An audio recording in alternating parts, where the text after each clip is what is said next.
And I was like, no, this can't work. So I always say, I remember getting out of, I had gotten the job, I'd gotten the confirmation the second interview. And I thought now, because my parents cannot understand, nobody can understand. It looks very irresponsible, by the way. Umekaa mwaka moja without a job, and you're coming to give stories at what? So I remember I went to see him. He already had a job, so he was living alone. So I went to see him. That is after campus? Oh, it's after campus. Now it took 1 year after I have left campus, 2 years after he has left, 1 year after I've left. So him already has a job, is living alone. So I went to see him. And it was my last, like the last supper, like my last trip to his house. It was either going to be the last trip or the final, like it was either to make or break. So I went and explained to him that I felt, I was very genuine. I was like, I do not feel like a relationship has the strength to take both the strain of time and distance. Time I had accepted, but distance I don't think I could hack. So I don't think it is good I go out and work there. But you see, now he was stuck also, because remember, he has responsibilities with his family. Now, I mean, nikiwa Nairobi saizi sina job. So every time I'm stuck, as much as my dad sent me fare and everything, kuna 2 times, because he's my boyfriend, nitamwambia nimesota send me. Like, give me some cash, just exactly. So of course, even me, I'm being a burden to him at that particular time. True. So I think I see where he came from to just go and work and then blah blah blah. And that was the last day I met him.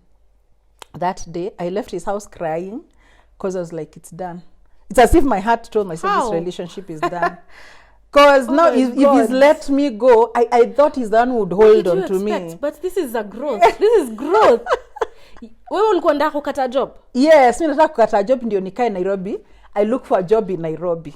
So he's looking at me and looking, new Toto, this is crazy. But I'm also thinking, if I go out there, I don't think this relationship. That's how much I was valuing. It's that place I'm valuing a relationship versus this growth. Which I knew maybe Nikki. Sasa, what I haven't told you, this 1 year I've done my music, it's going on.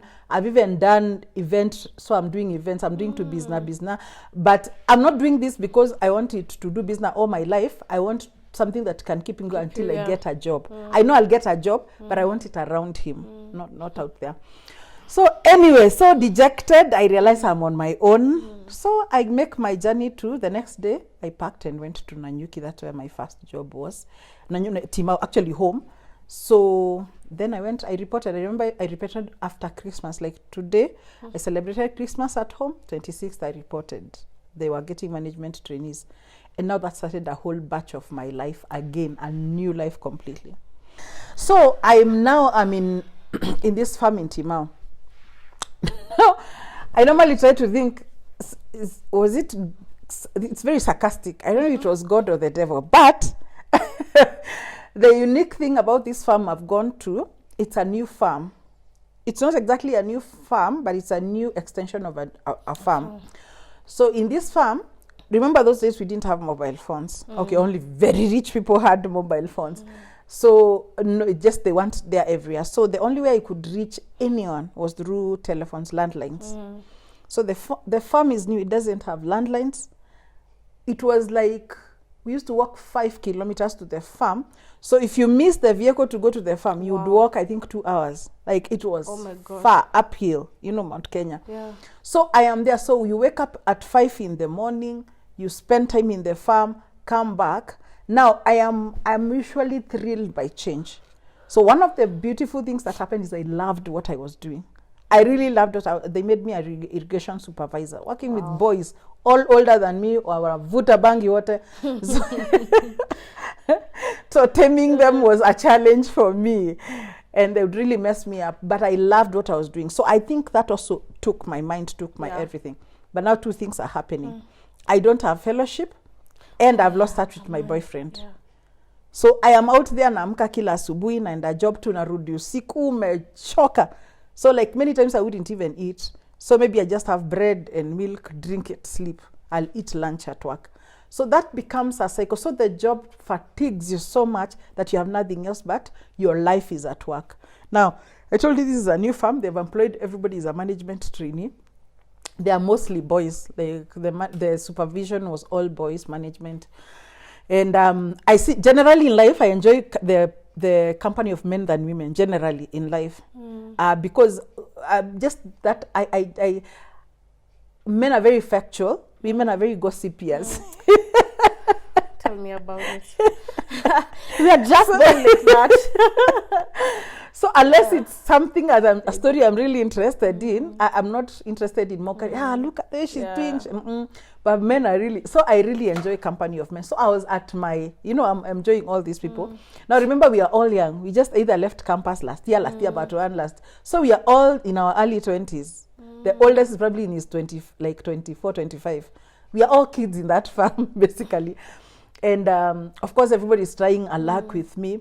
Yeah. But there's this one guy, he's just friendly, but he never has interest in me. So I'm like, this is the safest guy. Why? So we become friends. Mpaka even the other guys were sending him to me. Yani kunikatia. Through him? That's how much. Your best friend. Your best friend. Wangu na hakuna kitu hiyo hata. Hakuna yani, there is nothing. Yes, there is nothing. Ni story tu tunapiganga. So that's how I meet him, and we become very good friends. But there's one problem: he's not born again, and just that disparity. He's not a bad person. I've not seen him drink. I've not seen him smoke. I've really not seen him. You see, the whole office used to curse. Like, have you watched a horror American movie? That was our office. He never cursed one single day. He almost looked saved, only that he wasn't saved. So out of all the madness of the work, he was the one sort of sober person. And maybe I may not go into details in this story, but we became friends. And one day he came and told me that he was interested. And I told him, no, sorry, I'm engaged. Remember, I'm still engaged. I'm not in contact with this guy because I can't. Maybe once or twice I've been able to leave work because I've been able to take an off during the week. Nikaenda nikatafuta booth, nikamcall. Now, I think one of those times hakuwa kwa ofisi. The second time I think limpata kwa ofisi. So we have no way of communicating. So I think throughout all that time nimeongea naye mara moja. But let me tell you, became so close with this guy that I remember I told you that was January, by February Valentine, he sent me a Valentine card. No. The guy I was engaged to. And I never opened it. Like, that's how much I'd lost interest in this whole relationship. Yes. I didn't, just stayed in my office locker for, I think, like a month later. Ouch. Oh my God. You see, sometimes, kila mtu ujijua. Me, I'm very sentimental. I'm really, really sentimental. And something I have had to learn, of course, in life. For me to be able to be committed to a relationship, I can't go with sentiment. It has to do with a commitment. You can just feel, I'm not feeling like you walk out. You understand? But I knew I'm very sentimental. So I was feeling if, kama itaenda. And imagine it didn't even take me 2 months. It just poor makes guy. Me, I'm really it makes me sound like a very bad person. But just went. It wasn't there. It just wasn't there. But you felt it. So it was to come. Exactly. And now this other guy who is coming, remember, have been dating a Christian. So no intimacy, no nothing, right? We might hold hands, we might, just normal stuff, but no intimacy. And now we found a guy who doesn't know Christ, so he doesn't know boundaries. It's not because he's sinning, he's just doing what he knows best. When he finds a girl, so, this is how you treat a girl, these are the things you do with a girl. This is what she wants. And I am, exactly, and I'm really naive. So before long, of course, I was in their box. Ukaingia box. Exactly, ukaingia box, yes. And we weren't really dating. You see, there's not dating in this thing. Sure. It just, yes. I don't know if that's what you call dating now, because I can't even remember. I think that's dating. Yes, that's dating now. That's what you guys call nowadays, dating. when you're dating, they don't ask you. You just find it for yourself. I think that's what happened. So I found out myself. Yeah. So you'd come over and we started talking a lot. He was somebody I could talk heart to heart with. The problem is generally my connection in life is very spiritual, is very Christian.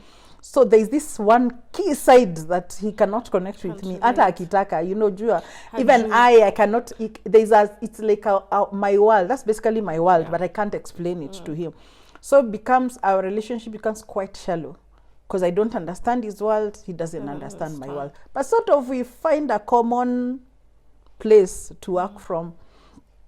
But now the mess up of this relationship is because I am very guilty.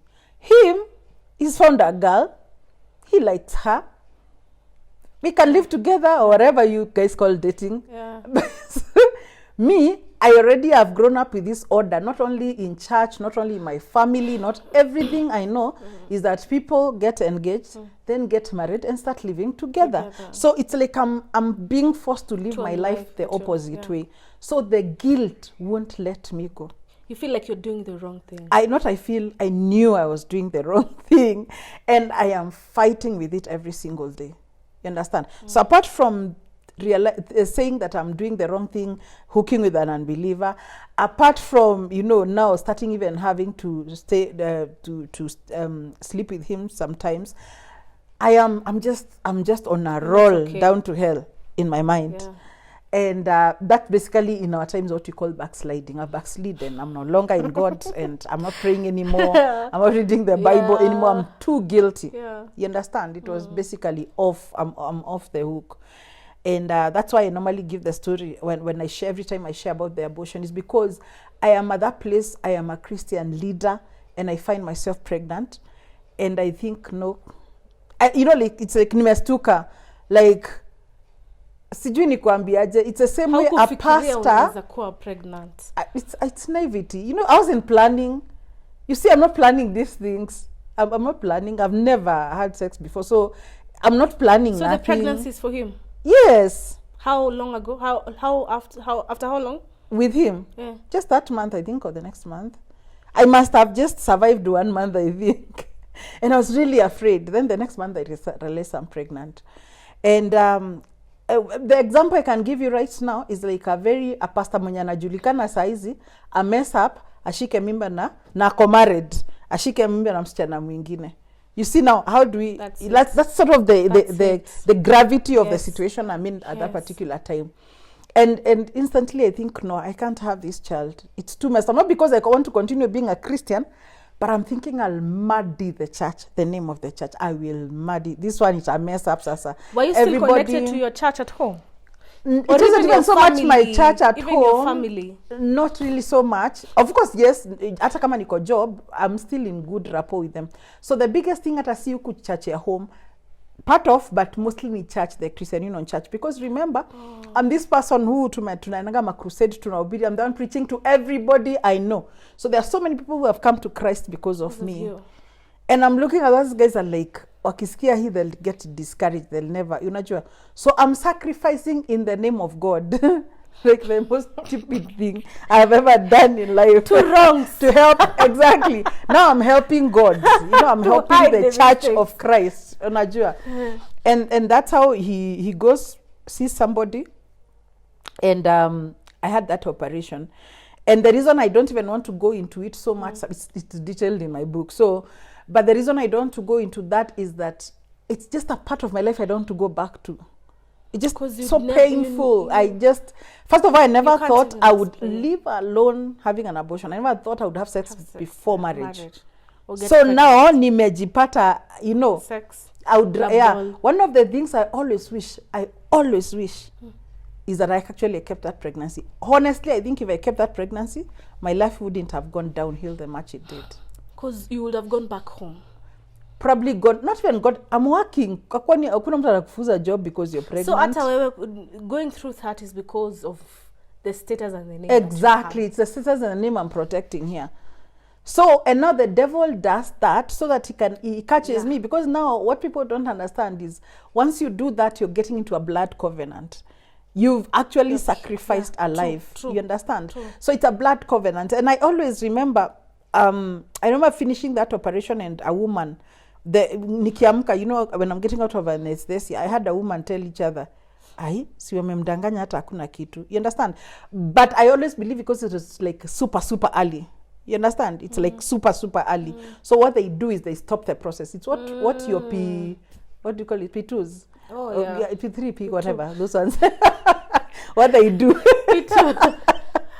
It's like what they do. So basically, they have just stopped a process. There's really no baby they have killed. But still, that doesn't stop the fact that if I had not done that, a baby would have continued to grow in me.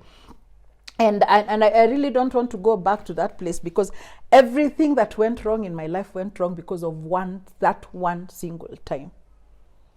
I am pretty sure 150% if I had kept that pregnancy, my life would not have gone the way it went. All the mess that I lost, all the years I've lost, they got lost because of that one. Everything points back to that time. So, and that's all the devil needed. Even sleeping with a man before wedlock wouldn't have messed me up. It needed me to get into that blood covenant. That's all. That's all. Because now it was hard for you to. It's just a door I need to open. I just need to open a door. One thing I can tell you, I can look at my life before that time, at 24 years age and before, and tell you how, when I say I would, if I wanted to scale a wall, I would. Very challenging, but I would get to the end. Now I have done everything sometimes, and I still hit towards, it's like I just got this ceiling put on my life. Of course, that I've been able to resolve that later in life, but it all points to that particular time. So what the enemy does, if he can't catch you in one way or another, he opens a door. And every possible curse, every possible, anything from your 10th generation comes flowing over you. And normally, maybe I've never given my testimony in this way, but it is the fact that one particular moment is what messes up my life. So apart from the guilt, apart from the feeling bad with what I have done, I thought actually I would do that and help this guy. So I actually did that and resigned and left. But after that? Yes, immediately. Like immediately. Nini ilikukasirisha na yeye? Nothing ijanikasirisha. I want to run away. Remember, I'm not aborting so that I want to abort and get back to Christ. You understand? I want to, it's as if I'm trying to clear this life and then get back. You understand? So my idea, exactly. So the idea was I would do that and then run away. So I did that, resigned and left my job and deliberately left my job. But got back home. Now, I didn't tell my parents what I had done. I just told them I don't. I was giving them all reasons like my boss, sijui what. You're fired. No, I didn't tell them I was fired. They told them I'm leaving job because it is strenuous. I'm waking up early. I loved my job. It wasn't none of that. It was just this guy. But I couldn't tell them. I couldn't even tell. They couldn't even. I remember my cousin, when he heard I was pregnant eventually. One of my cousins, he was like, no, Caro is pregnant. Lazima aliyekewa kwa chai. You know, like, that is the only way it can get. So they couldn't even think I'm even relating with him. They knew my boyfriend from college, but he was also a very sober guy, so that it's somebody maybe they would trust with me. But they didn't know anything else again. So, of course, what I haven't told you that I actually tell my fiancé then, and he's broken, and he's like, no, please don't. Make sure you don't abort. But unfortunately, I tell him after I've done it, but he doesn't know. He didn't want you to abort? No, he was like, no, don't abort. He wanted you to keep? Yes, and we'll raise it as our own child. You understand? So he was really nice. He was really, really nice. But I only told him after. I told him after. And I just actually told him just to put him off. I thought if he heard I was pregnant, he would get angry and leave me alone. But he actually now got more invested in helping me and trying to sort my life. But I told him, no, it's impossible. So that's how I broke and you left home. Somebody's son's heart. Wow. And and sort of couldn't try, because when I was at home, my boss called home because they looked at my CV and found a home telephone number. And my dad is one who picked it, was like, oh, this is, he used to be called, I won't say his name, but he said, this is my name. He was British. I'm looking for Caroline. She resigned last week. We don't understand what happened. She was doing such a good job. We really want to know, is there anything? Is it a salary? Is it? My dad to hear like that. Salary, go back. My friend. He told you to go back? Yes, but you see, they're innocent. They just think it is, because even salary was one of it. They are paying me kidogo. All the things he said will resolve. Whatever she's mad at will resolve. So I found myself back there again. But so what I did, I moved towns so that he just leaves me alone. Hey, Aki, I tried to run away from this guy. Sasa sijui ni kunipenda alikuwa ananipenda. I don't know what happened. So anyway, to cut the long story short, within a short while again, alikuwa amenifuata. You'd come over sometimes and find myself also going to his house sometimes. And after like 2 months, after 3 months after that, I realized my conscience was disturbing me. Somebody told me conscious. It's called conscious. It was disturbing me a lot. So I decided to cut it off. So I just continued, you know what, let's continue with this relationship. So I cut off anything about church, God, everything. Maybe you're finding peace. Yes, I'm trying. Yes, I have to settle somewhere in my mind. Yeah. So continued relating with him. He'd come over whenever he wants. I would go over whenever I wanted. Eventually moved to Nanyuki, not to my house, but near where I stayed. So that we can be close to each other. Now that almost made us like live together. So no, that was not, no, he didn't move then. What happened is I got, eventually, because of guilt now, I eventually decided, you know what? Everybody thinks I'm a good person, but I'm not. Everybody thinks I'm the worship leader that they knew. I am not. So it is better I sacrifice myself and become the person. So I decided I'm not going to live with this guy like this, and I decided to get pregnant. So that's how I got my firstborn. And as you can see back, I kept making a wrong decision after a wrong decision after a wrong decision. And as you continue with my story, you realize that even in all my stupidity and mess ups, somehow God was in the story. It's not like God was like, leave her alone, you know. Like, no. In the story, he's still, you understand, he's still redeemed. You know, he's like kept over redeeming me, still continued growing in my career. So when I got pregnant, he moved houses and came near me now. He moved his house, not to my house, but he moved house and lived near me. And he was very supportive with my first pregnancy. And I wouldn't eat, I was sick all the time. He'd make sure he comes, makes breakfast for me, because most of the time I wouldn't want to see him. And but he'd come, make my breakfast, make sure I've eaten, then come make my supper. So he was very, very supportive. And I told myself, you know what, let me just settle with this guy. And I went in to told my parents I'm pregnant. Like the second month, I think. They took it with a lot of grace, especially my mother. And then, but you know, they don't know this older history now. This is what I'm telling you. Yeah. They don't know that. We know now. Now this is the first time they're hearing about this guy. And he came over. They met him. He's a very kind, gentle, really nice person. Every time I give this story, people try to say he was a monster. No, he wasn't. There are people who, he was also trying to find himself. Yes, he's messed up. The problem now, in his mess up, he messes you up. I don't know if you've met people like that. You meet a good person, but he's already messed up himself. And I say messed up, it's not like immoral or anything. He's yet to find himself. His self-development. Eventually, it wasn't toxic initially. He wasn't at all. He wasn't toxic at all. I can't even remember. So he was a good person. A very, very good person, yes. He was really nice to me. I can't even remember us arguing at any one particular time initially. No. In our father. Now, when now there are traits now I started seeing that would get me angry, like really angry. I actually never say, however angry I was with him, he never lost temper. So he started, I realized he has this side. It was very easy for him to lie. It was very, very easy for him to lie. Not to, okay, maybe he was lying to me as well, but to anybody else. Anybody else. And I have come to realize there's something called it's like a goodness syndrome, if I'm calling like that. There are people who are so good that they are never able to stand for themselves. So if you come and tell me, Caro, will you take me to town? And I don't have the time and I'm tired, I cannot tell you no. Because I must. So they say yes to everyone. So I think his fault was that he was too good.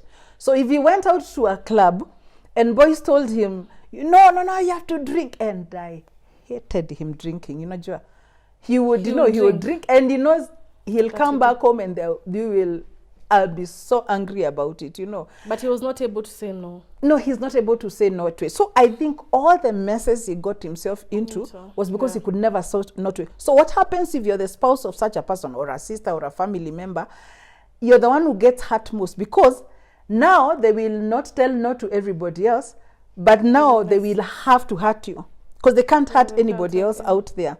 But in not hurting them, they end up now. So they can't make decisions they can't stand for you, they can't. So I start noticing, started losing money and all that. So such things really used to make me really, really, really angry. And always asking myself, do I really know this person? But even all those, imagine I was very forgiving. I've detailed all those incidences, but I was still very forgiving. I always believed he can change. I didn't understand then. Now I understand why he was lying, but then I did not understand why he kept all these lies. All these lies. And I'm back for police cases. And people would ask me, was he taking drugs? Maybe not. I don't know. I never had evidence of that. People have asked me, did he have another relationship or not? Not any that I know, at least until later, when now we left each other and then he went on with life. So I really don't know what was happening. One of the things I know is that I think he was taken to boarding when he was a child. I think like in nursery or class 1. So probably there's so much maybe he missed in his own life. He was struggling with his own demons. But that particular time now, they are affecting you. So one of the things now, remember, I'm a believer.